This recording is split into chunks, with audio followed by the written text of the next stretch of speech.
احادیث کے حوالے سے چند اعتراضات اس کا دلیل سے جواب دے۔ احادیث نبی کی وفات کے بعد کافی عرصے بعد جمع ہوئی، اور اگر احادیث حجت ہیں اور آج مسلمانوں کا نماز کا طریقہ الگ الگ کیوں ہے؟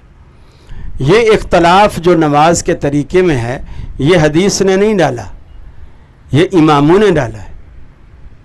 پہلے تو بات کرتے وقت یہ بھی تو سوچو نا کہ آپ کیا بات کر رہے ہو۔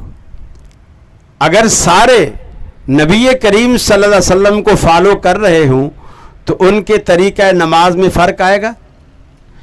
سارے امام ابو حنیفہ کو فالو کر رہے ہوں، سارے ہم سمیت، ہمارے طریقہ نماز میں فرق آئے گا؟ نہیں آئے گا، اس لیے کہ جب لیڈر ایک ہوگا فرق نہیں آئے گا۔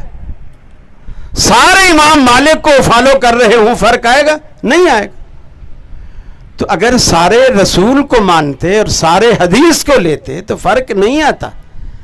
یہ جو چار مسلح، چار امام، چار طریقے، چار شریعتیں، چار طریقت، یہ عجیب سلسلے ہیں۔